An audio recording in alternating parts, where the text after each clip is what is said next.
how could we build something that is crypto first or crypto native to solve this reputation problem? When I saw Ethos, my initial reaction was yeah, this is something that we must have in a Web3 space. Feeling of lack of accountability in the space, an observation that so many people found ways to profit off of others at the expense of others in crypto.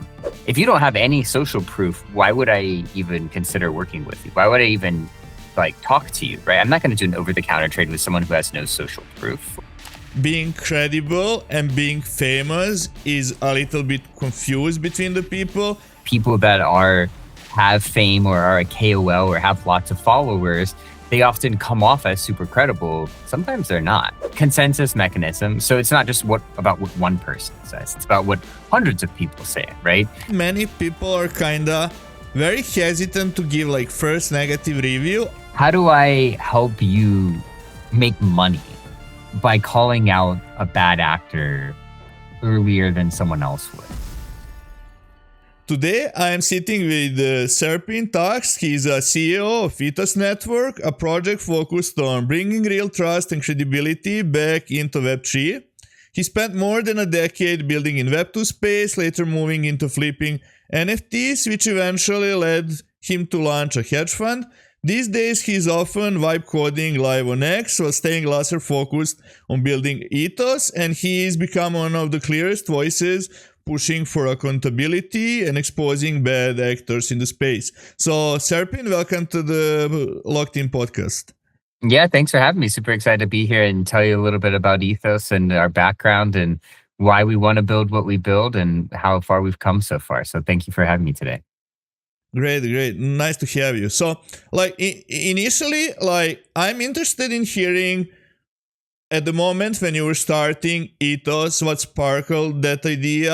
Was it too many scams in a Web3 space, or you saw a gap and there is a huge potential for building a business around it, or something else? Yeah, I think one of the things is that I come from a Web2 background and have built products for over a decade outside of crypto. My exposure to crypto was always on the side. It was always something that I did in my free time or, after work, basically. And I started the hedge fund and started trading professionally and just continued to feel this feeling of lack of accountability in the space, an observation that so many people found ways to profit off of others at the expense of others in crypto. And felt really motivated by this concept that, wait, what if I could, combine a few things that I want to make happen in my life? One, solve this problem of a lack of reputation or lack of accountability or credibility that's measurable in crypto. Two, go take what I do every day in Web 2 at building products and actually do that in Web 3, where you have a lot of really interesting things happening, a lot of advancements in tech and opportunities to build things that we could have never imagined before. But three, really just combining those two things, being able to work on something that you're passionate about and do that every day and think about it and wake up every day and feel excited about the work that you do and feel like you have clear vision for what you want to build. And to be honest, we kind of took that opportunity and said, well, how could we build something that is crypto first or crypto native to solve this reputation problem? How could you build a protocol that, can turn and mature into a full-fledged business that does something most people in crypto don't do, which is build products that solve real problems? And so that was the fundamentals of how we decided to get started on it. At the moment when I saw Ethos, my initial reaction was yeah, this is something that we must have in a Web3 space, and I feel industry is way too forgiving, even at the current stage, to the bad actors, right? And can you just give a short TLDR for Ethos for the people that are not aware of the platform? Yeah. So what Ethos is effectively a protocol that enables people to understand who is trustworthy and who isn't.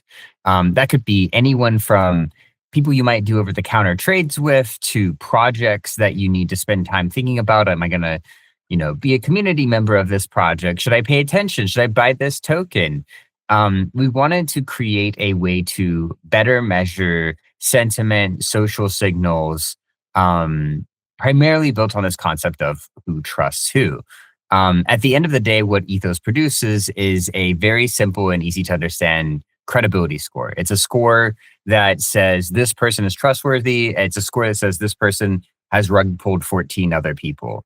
And so we've built this in a very crypto native way. Everything is on chain.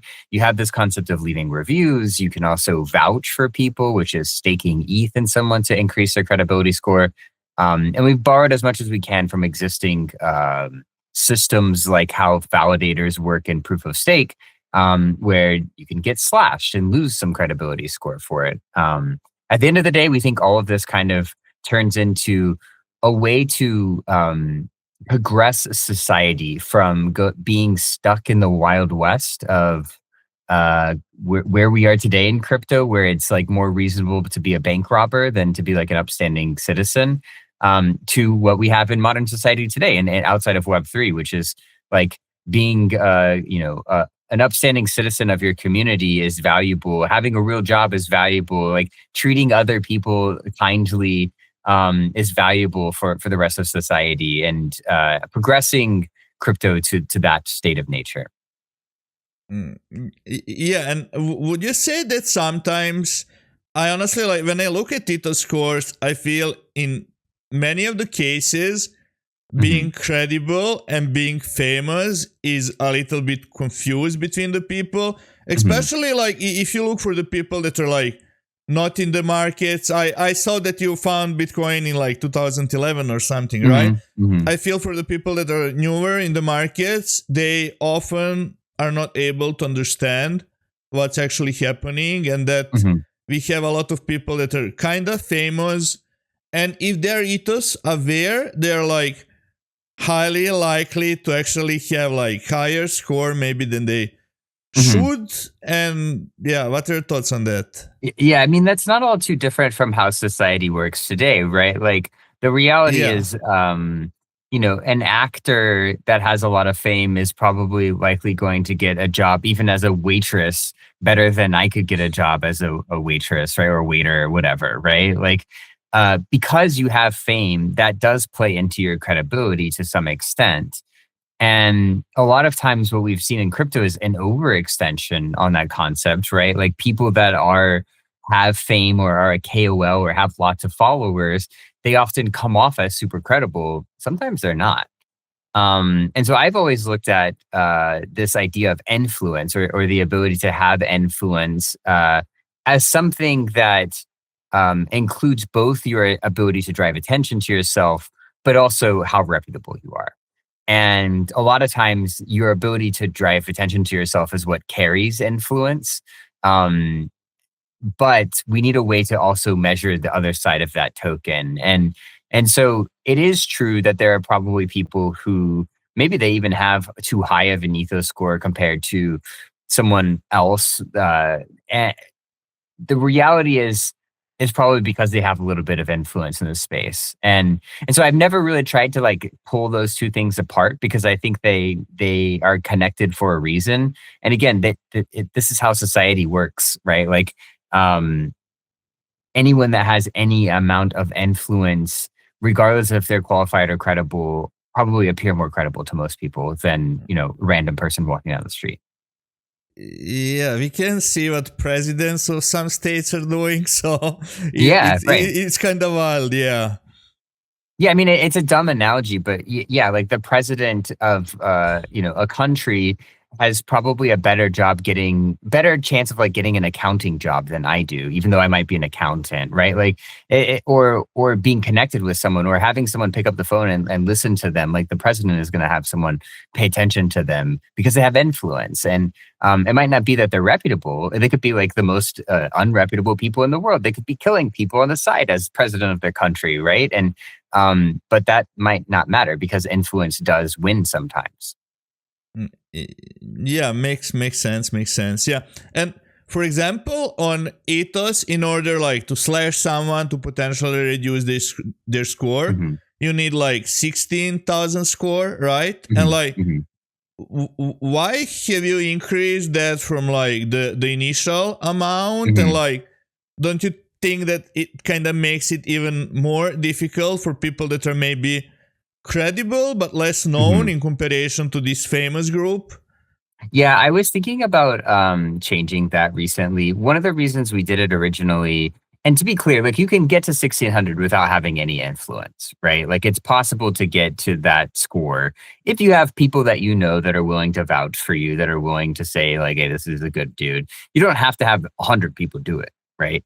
Um, but I have considered changing it. One of the reasons we changed it from 1400, which the baseline's 1200. So 1400 is kind of like that first barrier of entry for most people.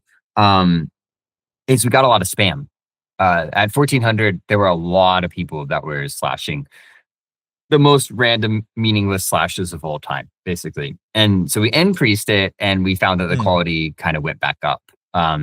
And so it's funny because there's a direct correlation between someone's score and like their contributions to ethos overall. Like if you're someone that uh, doesn't have as high of a score, like statistically, you are likely to be someone who's like spamming comments or like leaving. And like we removed commenting from people who are under 1400 because it just turned into like a total spam fest. mm. And so TLDR, the reason we did that was to kind of like remove a certain amount of spam that we were getting. But I'm thinking about making a change to it because that spam hasn't been as significant lately. So your thoughts on this is that actually people should ask other people to vouch for them and to rate them? Because for me personally, for example, Mhm, I didn't ask anyone, mhm, and I realized that in many cases, for me personally, I guess this is a cultural thing as well, right? But mhm, I assume if I rate you and we know each other, we are good, right? That you mhm. would rate me back, but that's not necessarily the case. It happened that I for a lot of people that I didn't even expected that they would rate me, that they did it, and for the mhm, others that I thought we are good, I actually did some favors to some of them. mhm, They ignored me literally. So mhm. Yeah, so this is a really good, important nuance because one of the things I talk about a lot is I actually believe that people who are exchanging vouchers for each other, that's a good thing. If you had a friend that was like, hey man, do you want to vouch for each other on Ethos? That's not a bad thing to be like, yeah, let's vouch for each other. You are cooperating with another person. You are saying, I support this person. The difficulty is one, you need to understand the risks of doing that. If your friend turns out to be an asshole and rugs a bunch of people, do you want your name on his profile saying you supported him?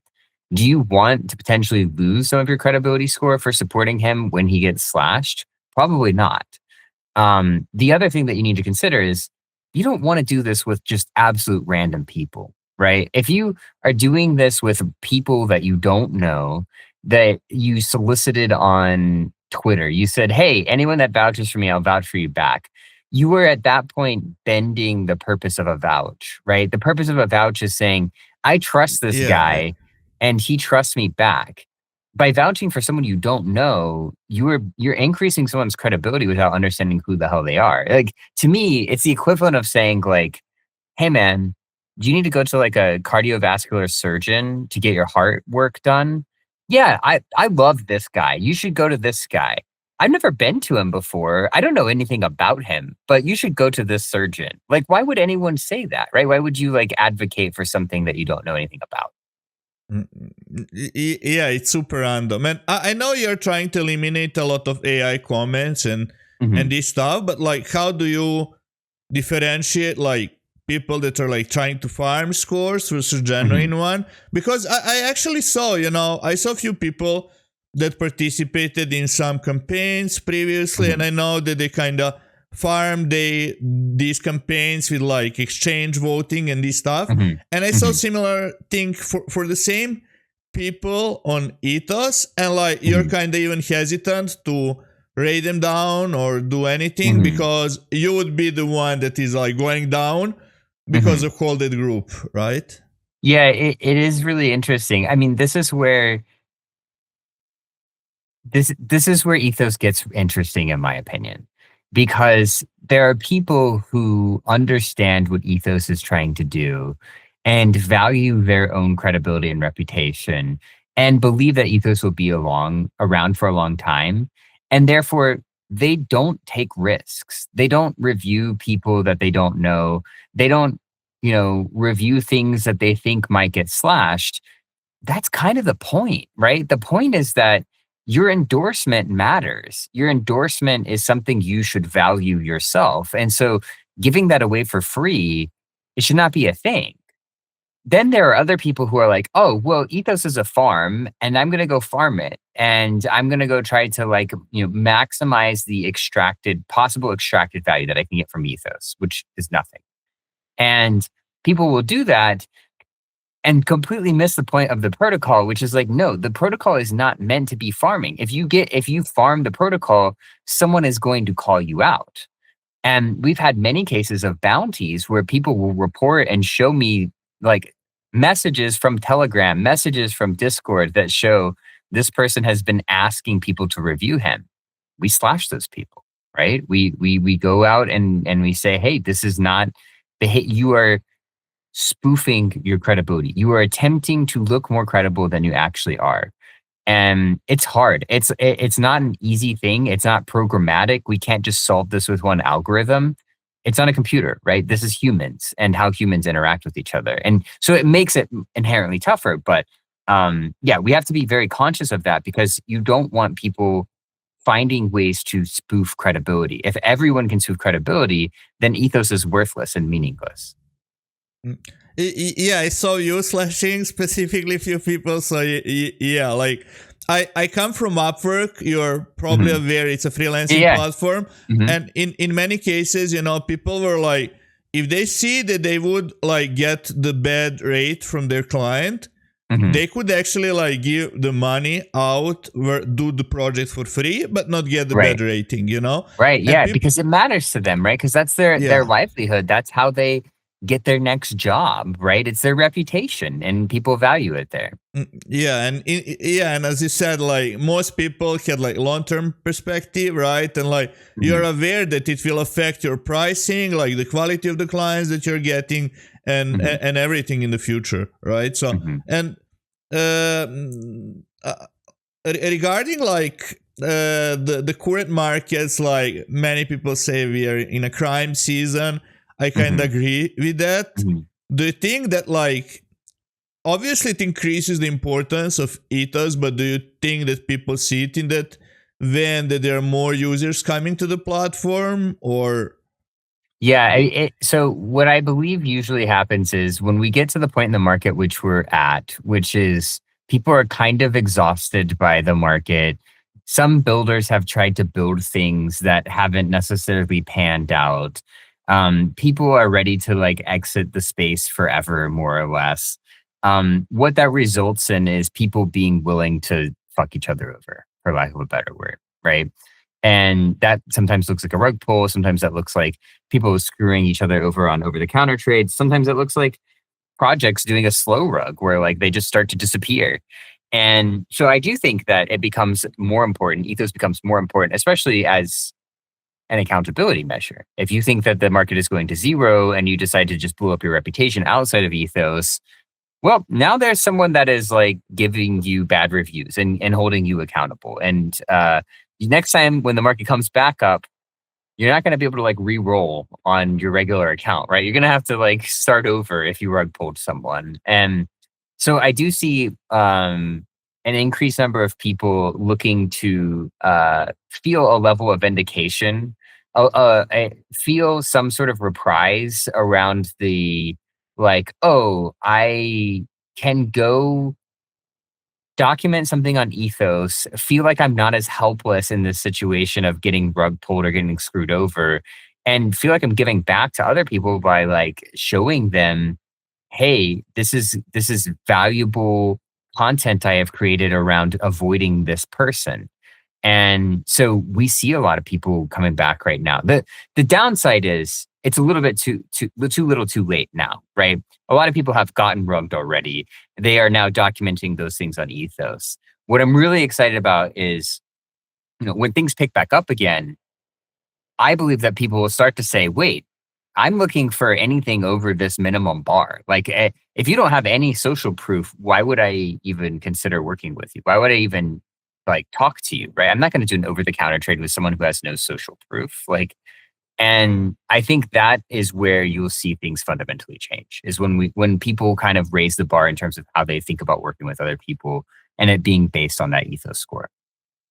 So we can expect bonus points for people that are present during the bear market. Yeah, right. Yeah, I mean, like, I would like to say that, like, if, yeah, you definitely, as a builder, like, you want to find ways to reward people, and this is just generically, you want to find ways to reward people that like actually stuck it out and contributed in the bear market. Like, I mean, that's how the market works, right? Like, I'm sure you were around in 2023 before everything took off again.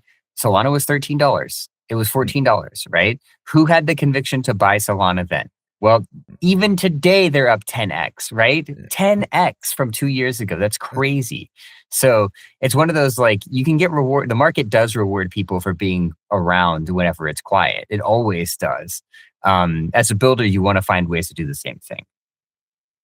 Yeah, my previous guest actually bought Solana at $10. So that's crazy. That's crazy. That's crazy. I did in my retirement account, only because my retirement account got funded into crypto at the same time as like the bear. And I bought a little bit of Solana at like $13 to $18 over a few days. And and it was like my best trade. I mean, it wasn't a significant amount of money or anything, but like it was still kind of nice to get that win.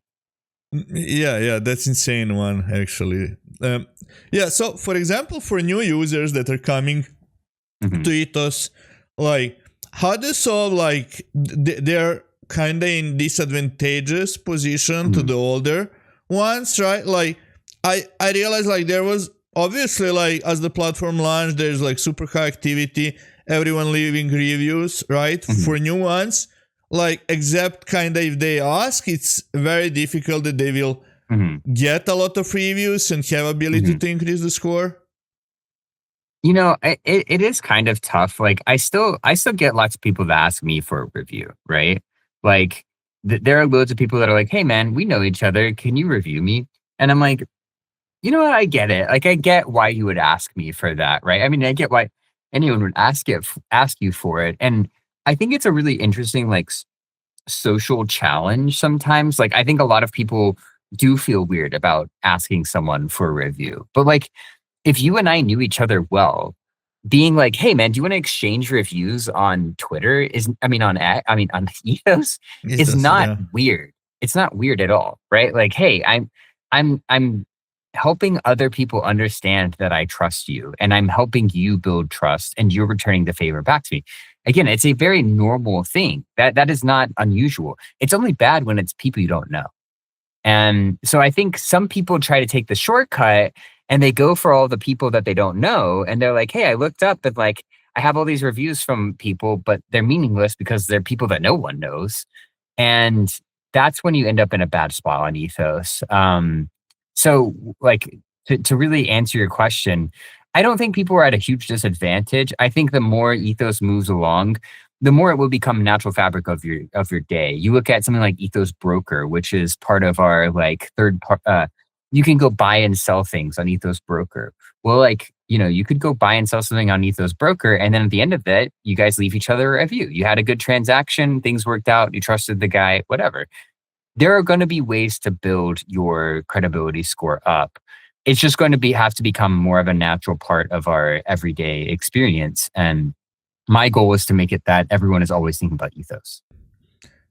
Yeah, I feel like especially in Web3, you have like people living like kind of in separate bubbles, right? Like people in DeFi don't know people in gaming, people on Solana don't know people on Ethereum, right? And it's awful like living in bubbles. And if you live in smaller one, it becomes significantly more difficult, right? I realize like there are people that like own agencies in Web3 gaming. And if you don't know these few people, everybody else is like relatively low, even like the people that are relatively famous. Like you had an interview with Crypto Gorilla, right? And like honestly, in comparison to other people, I think for him specifically, his score should be higher. And Mhm. like the amount of people that are farming, they like it doesn't matter how much you try to suppress them. Like the baseline of Ethos score gets higher, right? Mhm. Yeah, I mean, such a tough thing because you look at someone like him and you're like, well, yeah, he hasn't like gone out of his way to ask people to review him. And there are people that are willing to. And like, to be clear, this happens in normal, like on Amazon, right? You go buy something on Amazon here in the US and you go look at reviews, and sometimes it's like fully organic reviews, right? 4 out of 5 stars, right? And then you look at someone else and it's like, clearly paid reviews. Like clearly they like sent the product out to people, go write us a review. They slip something in the package that says if you write us a review, we'll send you $3 or something, right? Like this happens. People that want to play the game will play the game. That's how it is. And I don't think of Ethos as a game to be played, but it doesn't matter what I think. People will treat it as a game regardless. And so when I look at someone like Crypto Gorilla, like done, he hasn't really tried to play the game, right? He's not going out there and begging people to review him. He Yeah, gets yeah. reviews organically, maybe from someone like you that knows him, who likes him. Um, but he's probably not asking for it. There are people that have asked for 200 people to write reviews for them, right? And so there's always going to be this like kind of relative difference out there between the two. In my mind, the fact that someone who overtly farms Ethos has a slightly better score than someone who has never farmed Ethos, I don't think it's that big of a problem. I think people do get caught up in the like, oh, but I want to have the best score possible. And you're like, yeah, I get it. But like here in the US, we have credit scores. And when you have a credit score, yeah, you care about what your credit score is because that's how you get a loan, or that's how you get, a credit card or whatever. But like you don't really care about what your buddy's credit score is, right? You don't care. I don't give a shit about what anyone else's credit score is. Like, and that part is a natural part of ethos because that's how we evaluate other people. But I do think people tend to get pretty caught up in like relative judgment of A versus B person. And oh, Serpin is a higher score than Vitalik. Like this app is shit, right? Like there's no way that's possible. And so, anyways, yeah, just kind of rambling, but that's kind of how I view it. It's like it is always going to be a game. There will always be people that try to game it. And there will always be a discrepancy between those that put effort in to like, having people vouch for you and vouching for them back because you know them, and people that just say, whatever, like I'll get vouched if people care. Yeah, I guess leaderboard kind of contributes a little bit towards that, but it's good That's because right. they contribute towards activity as well. So It's a hard balance for us, right? Like the leaderboard does make people think that way. The leaderboard isn't really meant to be like this finite, these are the most credible people in the space. That inherently happens, but it's hard because as a team, you also want to build something that people want to build their score up, right? So it's a challenge as a builder to get that part right, Mike. Yeah, and in the long run, like, do you intend to implement something that's like, for example, if I own this coin or I have realized lose, realized profit, or I own certain NFT, or Mhm. in general, like connecting the leaderboard with the With like utility and real present. profitability, Yeah, activity. yeah. Definitely, because I think that will become important when it comes even to something as simple as like I left a review for something else. Let's say that like I left a review for Monad. Well, before Monad launches, everyone is speculating on Monad anyways. But what if I left a review for Monad and it showed that I had 100 million transactions on Monad versus, oh, some other dude had a review for Monad and he's never used the chain before? Like, it's Yeah. fair. You can have an opinion about something without ever using it. But qualifying the opinion by like, oh, I actually use this thing, or qualifying a trader by, oh, they're actually profitable as a trader is helpful, right? You want that additional layer of insight. So it's something that we've thought about. We haven't quite gone fully down that route yet, but it's definitely on my mind for sure. Yeah, I guess it's difficult because for different niches, you kind of need to pull different data, connect with different APIs, right? Like Yep. Mhm. it's different for trading than for other stuff. And like, what are your thoughts on doxing people? Like the thing that kind of obviously like it ended up that the biggest scammers in the industry are dox people. But I Mhm. think Yeah. if we look at like lower scale, like in majority of the cases, it's kind of better that someone is doxed than not. Mhm. I think that's probably true because when you're doxxed, you have this feeling of accountability of like, wow, someone could like show up at my door and get pissed at me, right? There's a name to a face now. I have also personally found that I think people generally are less trustworthy when they're doxxed. Or when people make a big deal about doxing themselves, they end up being less trustworthy. Um, but yeah, I mean, we've always stood by the kind of belief that like you should never actually have to be doxed to build your reputation, and that honestly, adding like being doxed shouldn't add to your reputation at all.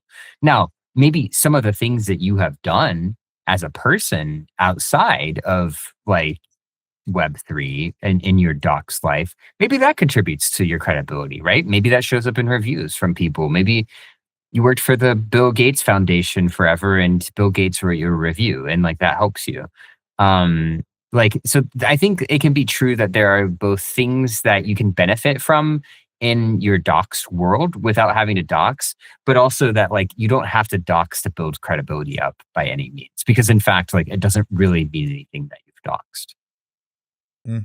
Yeah, makes sense. Yeah, and have you thought about the concept like the difference of like I know this person versus I like this person? Yeah, it's a nuanced one, right? You think about someone like ICO Beast, who like most people know. Um, have most people communicated with ICO Beast? Probably not.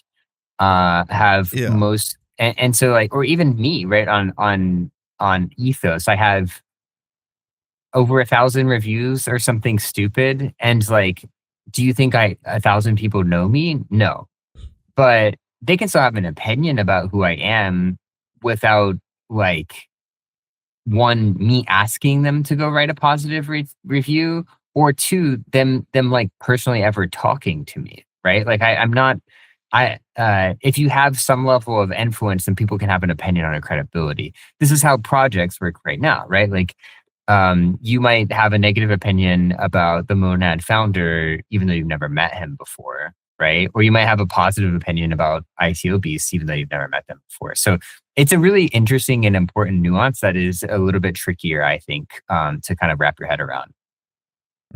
yeah. I guess same as that many people go for vouchers for Mhm. people that they don't know. Everybody would say like obviously like knowing someone would have more merit in a Right. score, right? Like Mhm. everybody would be I know this person. So I guess a lot of people Right. would pick that, right? But it's interesting because you're like, well, It's bigger risk, right? yeah, right. But like if you know, yeah, it's so tough. Like if you personally knew Donald Trump, do you think that means you have a more nuanced perspective and should be listened to more than someone who has, never met him but studied him for years and his body language and how he talks and Mm. who he talks to, right? That person may have never actually, like, you could be the ultimate, like, take it away from Trump and make it about like tech, right? You might have looked so deep at Monad and all the tech behind Monad and be like, oh, I don't know about this, and have this perspective that qualifies it as a better review, and never have like met the team or used the product, right? So it's really tricky. I try not to get too caught up in like those nuances, because the further you go down, like, oh, how meaningful is a review? You kind of want the user to decide that, as opposed to like being over prescriptive with how we built the product to say, oh, well, if this came from someone who knows this person, who has worked with this person, like you want the user to tell that from the qualitative side as opposed to the quantitative. Okay, and if you look, for example, for Trump, somebody may know him and be like, he's a nice person, right? From the other side, like someone else might say he's good at this, someone else might say he's bad at third thing. Like, what are your thoughts on, like, for example, right? Like, many people are known for one thing, but they might have controversial takes, or they have like they just have a lot of takes, while many of the takes are good, and like one of the takes is terrible. They get like heavily punished for that. Yeah, I mean, like we all have good and bad takes, right? Like I had things that Yeah. I liked that didn't turn out right. Like I mean, it's crypto; you can't trade correctly 100% of the Yeah. time. Yeah. So that's why I kind of look at it as two things: consensus mechanism. So it's not just about what one person says; it's about what hundreds of people say, right? And then two, like reputation over time is measured on ethos. So it's not just specifically, oh, like here's a point in time this guy got canceled, but like you could build up that reputation, lose a little bit of it because you did something wrong or because people disagreed with what you said, but earn it back just like you would in normal life, right? In fact, I actually think ethos is more cancel culture resistant than like Twitter or something where like it's easy to pull out the pitchforks.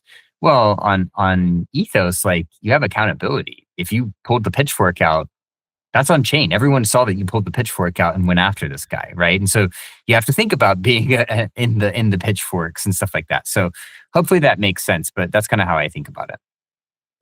Yeah, and by the way, what happens when you archive your review? It still stays on chain, but it's not visible on user profile, or what happens? That you can still link to it. Yeah, it's always visible on chain, right? Like that's the best part that's about all the logical, yeah. reviews. Yeah, they're always on chain forever. I have zero weight. There's no censorship proof. Like I can't censor your reviews, right? Yeah. And I can remove them from our website, but they can always be viewed otherwise. And so, anyways, like when it's archived, it can still link to it. It will say archive next to it, but it won't show it on someone's profile anymore, basically. Okay, yeah, makes sense. And during, like, I think there was like 3 or 4 instances where all the users got a decrease in their score, right? I think you said like it's same for the person that has like 2.5k versus person that have like 1500k. I kind of disagree with that because like of the baseline that I mentioned, and because like there the certain features. I don't mean like gas fees, but for example, like you can't slash someone. Slash. Yeah. Yeah. So yeah. Go ahead. Sorry. Yeah, well, I want to hear your thoughts pretty much on that. Yeah, we've always made so when we make adjustments to the score, it's for everyone. And the point of making the score adjustments is that it allows us, one, to originally observe how people use the product. Are people abusing it? And if they are abusing it, in our opinion, how do we make an adjustment for that? And like the latest one is a good example of, we had people that were really good at kind of getting in these groups, having a bunch of people review and vouch for them, and they didn't have much reputation outside of that. And so people that ended up, they would basically vouch the minimum amount and get like 100 vouches. And the vouches, like it's still helpful to understand it, but they were getting an outsized amount of score compared to other people who were what I would call more organically working with the protocol. And so we added 2 things, like influence factor nerf, which meant that like if you didn't have as much influence, then your ability to grow really high in score was much more limited. And then 2, we made adjustments to how vouched ETH works. And again, the adjustments go for everyone. It is an attempt to rebalance things, similar to like if you're playing. I need to go back to like if you were playing World of Warcraft and you were a warlock, and like warlock DPS was overpowered. What would Blizzard do? They would nerf warlocks, right? Like they would apply an adjustment, a balancing act to ensure the integrity of the game is accurate, so that people aren't abusing warlocks and ruining everyone else's experience. And so that's what the balance that we did.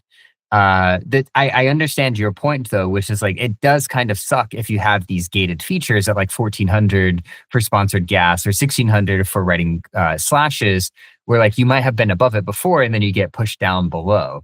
The reality is that in the tough, like the thing that I don't want to have to say is like for every one person that gets knocked out of the ability to slash someone, or for every one person that gets out of the ability to comment on something, there are like 100 people that should absolutely be knocked out of that section and should be knocked below the ability to comment on things because they did get overvalued from how they were abusing the product.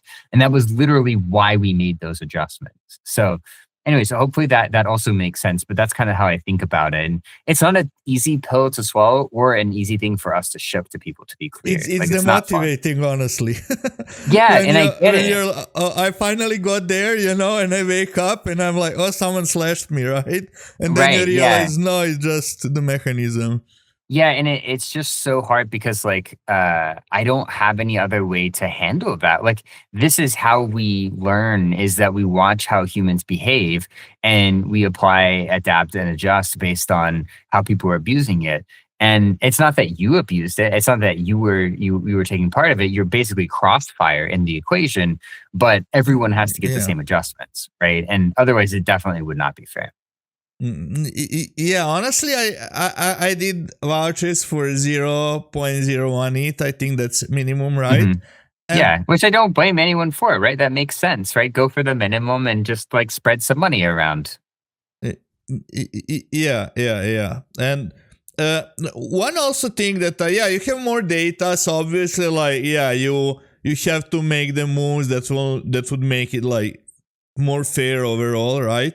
Mhm, And one thing that I also noticed is that like kinda rating people often mhm, goes in one direction, right? mhm, You will see a lot of people that are like they just see that these people are like have high rating, right? And other people rate mhm, them as well because they see it like as a less risk and maybe mhm, even rating back potentially, or they are not like and the people that they rate bad are already people that already have bad rating on a platform. mhm, Like it's mhm. very difficult to find people in the middle.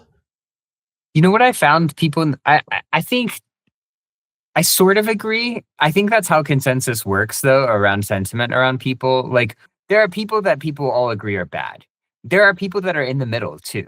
Even if you look at projects, right? Like a lot of people have support for Monad. Well, if you go look at the Monad Ethos profile, there are a lot of people that either have left neutral or negative reviews in addition to positive reviews.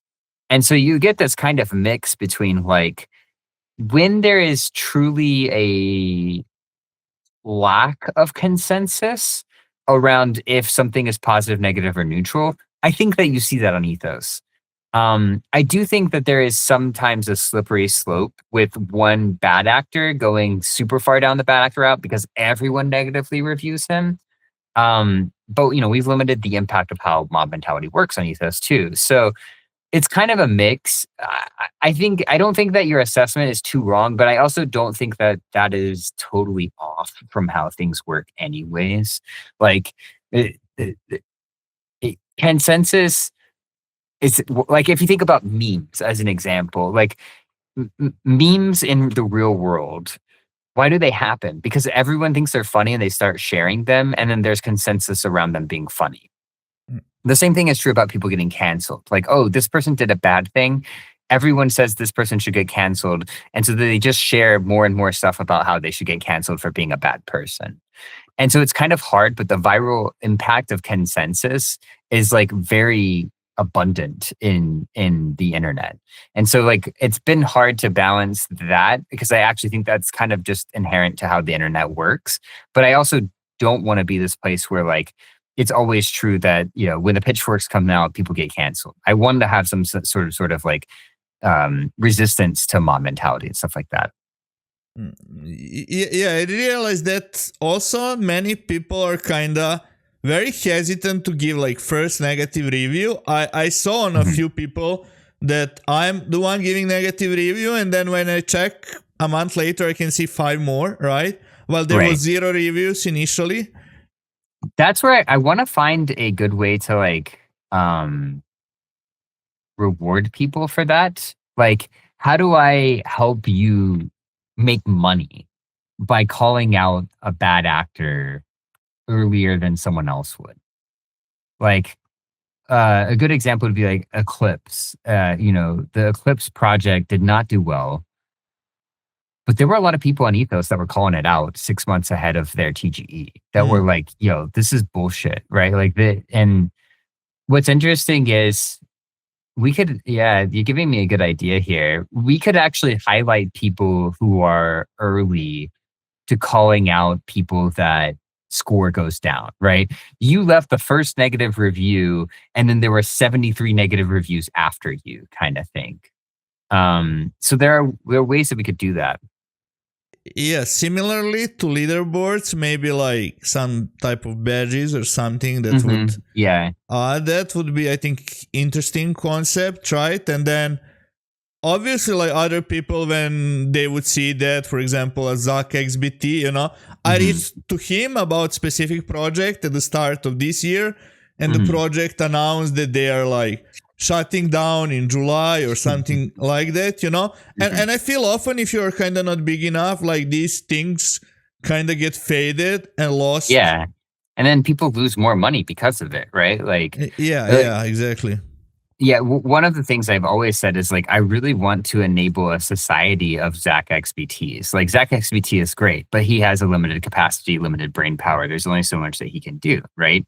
And so, what if you could get to a point where you could confidently have someone like Zach XBT that has the same reputation as the same sort of skills? Like, obviously not going to replace them, but how could you enable 100 of those people to exist, 1,000 of those people to exist? Like, that's where I think it gets really interesting for Ethos of like, I would love to be able to enable a society of people that operate like Zach XBT. I think you did first step there, right? I saw that you have some pretty much bounties for people that are able to find specific information. Yeah, can you 100%. Yeah, I saw that on the marketplace. Can you share more about it and how you see marketplace evolving? Yeah, so that's one of the things that we have done is we've created the broker marketplace for people buying and selling stuff, but also for bounties. And we've started to use it more for bounties on things like anywhere from like prove people are like Sybil attacking Ethos, which is investigative work, to hey, this company claims this thing. If you prove that that's true, I'll pay you, right? And then I'll go slash them or whatever. And it kind of like fits this concept of like, oh, money, like talk is cheap in this space. And honestly, like the concept of, saying one thing on Twitter, but not being able to back it up with actual evidence is kind of shit. And so that's why, we have a bounty where if you can go, another one was like a priori launch. I basically put a thing out that said, I'll give you $2,500 if you can prove that a priori absolutely sent themselves money. And there were several, $2,500, that's a lot of money in a lot of places, right? That $2,500 is almost a year's salary in some places in this world. And all you have to do is have access to a computer and the internet to go like, participate in this bounty. So we've seen some solid response from that. And I've been really excited to see how people are using it. But yeah, that's kind of a step down that direction of like, could we get to a point where like, we enable this world where, thousands of people doing investigations could exist? Yeah. If anyone is like able to check Onchain metrics, I was actually able to find some stuff like that, but I guess many of these people are doing it in a very proficient way that it's very difficult to track down and like. It's interesting. I found people are using some AI tooling now for doing this. Like Nansen has an AI prompt that you can talk to and say like, hey, for this address, do you see any other addresses that have deposited to it that look suspicious? And it actually is pretty good versus like having to go really deep on like advanced tooling that you might not understand how it works. So it's been pretty cool to see people utilize a different tooling there. Yeah, and I noticed like in many of these cases, like we kind of need exchanges to cooperate more, right? Because Mhm. in many cases, if the money ends up in exchange and it's not frozen, if you come from Mhm. the Serbia, as I'm coming from, for example, like Mhm. I got hacked on Binance and nobody did anything because authorities here are not Right. like committed to fix the stuff. And if we Right. had Right. exchanges cooperating and providing data, it would be much easier to track these people Mhm. down, right? And Yeah. Hundred uh, percent. and regarding the marketplace, like do you see it evolving? I mentioned Upwork before. Do you see it maybe evolving in that direction? Because I realized that like regarding the work in Web3, like Mhm. the practices are very different. Like and in general, like the work marketplace is getting more segmented over time. I Mhm. think it's because of the lack of this trust and good platforms and Yeah, I mean, you were talking about like Upwork even, and you're like, Ethos Broker isn't a replacement for Upwork, but it could be viewed yeah, as no, like it's not. it's like a lightweight version of it, right? Like in theory, it is kind of like Upwork. And so I believe that the missing ingredient for something like Upwork to exist in Web3 or something like um the trust pilot to exist has been just a lack of reputation, right? How do you actually connect the dots between who's who? And so hiring someone in theory should become much more easy if you know who the other person is. Doing an over the counter trade with someone, maybe it's only $500, but it's meaningful money, that becomes a lot easier when you know who the counterparty is. And so, yeah, that's why what we've kind of like Ethos Broker is a good like V0 and showing like what the potential opportunity is to utilize the score and get benefit from it. It's mostly like Craigslist though, to be honest, right now. And but there's a lot of opportunity in terms of what we could build on top of that. Yeah, with onboarding more, you're currently 25,000 users, right? Or something. 35. Yeah. 35. Yeah, Mhm. sorry. Yeah, I missed the number. Yeah, it's growing fast. So I guess this is something that will also potentially take off. Mhm. I saw you're doing a lot of like vibe coding. You're working on like Mhm. eliminating AI reviews. You're working like to clear even the timeline on Mhm. X. Like, what are like all the things that you want to do, and where do you feel like you're at currently in terms of like fixing all of this stuff? Yeah, I mean, I use vibe coding as a way to the streams to teach people how to vibe code as well as teach Hmm. people what they could build with Ethos. And so, yeah, there's like a fun one that I've been working on this week, which is being able to mute everyone that is like a yapper or like Yeah, opts I into saw wall that. Yeah. chains or something. And like, but what's interesting is I'm showing people like, wait, but we can qualify these people by their Ethos scores. So like, if they have over a 1400 ethos score, maybe you don't mute those people because they are real people that aren't like, completely yapping. And so I try to teach people also like how can you benefit from how can you benefit from learning how to vibe code well? I can kind of direct that energy potentially at doing it for ethos, if that makes sense. Yeah. I realized on X, for example, even if you make tailored lists, right, and you add, let's say, 100 profiles, for the people that are yapping, as you said, often it will happen that you have like consistent 10 people and like the other 90, like they're Hmm. showing just from time to time, right? So even if you make the list, it's still like complicated if you want to do quality replies and not just like Gmonad or something like Right, that, right, right? exactly. Yeah. Yeah, and like I pulled from like the wall chain API and there's like 9,000 people on the wall chain leaderboards. And you're like, I mean, you'd have to expect that, outside of the top 1,000, it's just like random ass accounts, right? Like random accounts talking about meaningless things. So, Yeah. um, yeah, like or like there's a starboards on Galaxy now, and you're like, oh my gosh, yeah, like the stuff on there just has to be absolute slop. And so um yeah, there's a huge opportunity. And this is why I like vibe coding is because like I can pick problems that people are talking about and be like, fuck it, we'll just go vibe code it because it really is that easy. So it's been cool to be able to show people that part too. Yeah. And one more thing, like regarding like the score and this stuff, I feel Hmm. like the people that are like willing to have a controversial take, they can have Mhm. like more damage than gain, right? They have like more risk, and because of that risk, many people are hesitant to raid them as well, right? Mhm. I actually saw a few people that have very low score, and like when you hear them speaking in spaces, they're very smart people, right? Mhm. They might have some bad takes, obviously we all do, but yeah, what are your thoughts Yeah. on? So, um, sorry, the question was. Well, it kind of connects to the like also the first movers, right? Mhm. Like the people that have more controversial takes or more takes in general. I Right. feel they're like higher risk than. Yeah. So it's a really interesting one. We've created this concept of an anonymous way to leave reviews, and people don't really use it.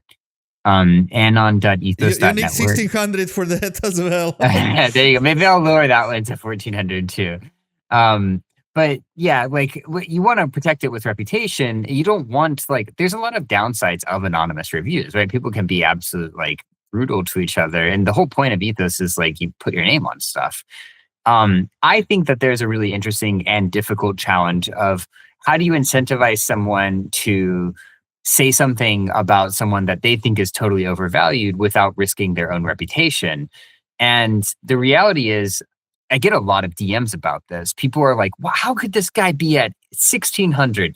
Like he has rug pulled whomever. And I'm like, I get it, but like, don't you want to clean the space up too? Like, don't you want some layer of like, hey, we got to like fix this shit, man? Like, if you're not willing to say it, like, you are the standard that you walk past. And so by accepting people doing that, then like, that's the standard you're setting for everyone else. And, I think I keep hearing about collab managers being like, oh, I can never say anything negative about this guy, even though I think he's a dick. Or you have like the one guy, the cakes guy, or whatever, that everyone came out later and they were like, "Oh, this guy was terrible." And then they went and like looked at Ethos profile, and there were like hundreds of people supporting him, and people were afraid of like saying something back then. So I don't really know how to handle it yet. Usually, what happens is one person slashes, and then people are willing to like participate in Yeah. downvoting or slashing. Right? It's like I'm not the one sticking my neck out there, but I like someone goes out and actually writes the slash. And I've always found that there is someone that is motivated enough usually to write the slash. So. Mm, yeah, I guess it comes a lot to the social aspect as well, as you mentioned. I think honesty is kind of not appreciated. And Mhm. I realized in the past that I was maybe a bit too vocal about some stuff, and I closed Mhm. some doors while it didn't had any effect on them and like kind of less people losing money or similar stuff. Mhm. It just ended up being bad for me, right? Right. And Mhm. then like Yeah. when you experience that multiple times, you just kind of switch your behavior as Right. well. So Mhm. yeah, I know Yeah. you said you have to go. I just have like one more question. Like, how do Yeah. you handle like at one moment you were kind of banned from Twitter? You know, how do Mhm. you like it was your main source, right, of like having Mhm. users, right, Mhm. and where how the platform operates and everything. Like, how do you handle mentally these situations? I guess it's very tough. And like my first It's not reaction, fun. like this can't be gone, right? Like we need Mhm. this in Web3 space. So No, I appreciate you saying that. I mean, yeah, it is tough. It was tough getting banned. The interesting part is like sometimes people will get banned randomly on Twitter, and I've been yeah, banned randomly on Twitter before. No way to resolve it. You can't get in touch with support. They just ban you, right? And you're like, what the hell? yeah, that That's happened very on YouTube frustrating. for me. Yeah. Yeah, it's super frustrating. What's interesting about this particular situation is we got banned and Twitter was like, we want to talk to you. And it was their legal team. Mm, And so we had a way to get recourse through them, but it was still incredibly frustrating because you realize pretty much immediately, wow, my entire business and my ability to talk to my customers, my ability to drive awareness for my product, it depends on X. And it's not a good feeling. It's the reality of what we do. But there was never a point where I was like, oh my God, this could be gone forever, fortunately, because we had that like yeah. way to resolve things. But I have known many people who have gotten very, very screwed by not being able to have any sort of resolution on getting banned. Yeah, for my YouTube case, I send an emails, I reach through Twitter, I reach through different socials, like everywhere. It's very difficult to solve these situations because there is like no real person on the other side. But I guess on X they kind of realize that it's good for them that they have Ethos in the long run, because it actually, like, if you look realistically, it kind of incentivizes users to have more organic content and be more genuine and like kind of even behave slightly better, right? So because if people, I guess punishment is kind of the best measure for the people if they don't behave well, right? And That's this right, is what yeah. actually, if you set good laws, you have like less crime, right? And this is why we have insane amount of crime in Serbia, right? So yeah, one of the things. Yeah, it's as simple as accountability sometimes, right? That's how it works. Having some accountability, having some way of measuring it, having some sense of like, oh, if I do something, maybe someone will notice, and it's so easy to get away with things otherwise. So, yeah. Yeah, and where do you like? What's the just on more like what's the next step? Like, where do you intend like to? Do you intend to expand on other platforms? Do you intend to add features? What is the next for Ethos? Working very hard on continuing to add onto the existing product. There's lots of things that we could be doing better still. I would say there are other features that are in development that I'm excited about, but I never talk about them publicly because I don't like to get people's hopes up. I'm not a roadmap first guy. I'm a roadmap keep it to my chest person. I prefer to like exceed expectations through lack of exceed expectations through low bar set for expectations. So the other thing is we're working a lot on working with other products and businesses and getting the scores integrated, making that score valuable, making the data valuable to other teams. And so that's kind of some of the stuff that's working on the back end right now for us. Yeah, I saw it's evolving a lot lately, so it's a nice thing to see, you know. I'm looking forward to see like more adoption as well. Yeah, I appreciate you, man. Thank you for the interview. This was awesome. You know. Yeah, absolutely. I love doing it. I love doing it. It's fun and it's good to talk to new people, and hopefully we gain some new followers, people that are interested, contributors, people that turn into long-term believers. Yeah, I actually like think this kind of things, you showing up on interviews, like I'm not big creator, it shows just how passionate you are about like providing the value and improving the industry, right? And totally. Yeah. Often people neglect this stuff, you know. I think in Web3, you know, and it's one super of the important. Yeah, it's one of the first thing that I actually look for at the projects, you know, personally. So, and I think it matters. Yeah, I'm glad you said that. Yeah, I'll also leave the link in the description below. Maybe somebody gets an invite who watches until the end. There you go. Yeah, I can hook you up with some invites and you can give them out to people. Yeah, awesome. So thank you, man. See ya. Bye. Yeah, thanks for having me. See ya.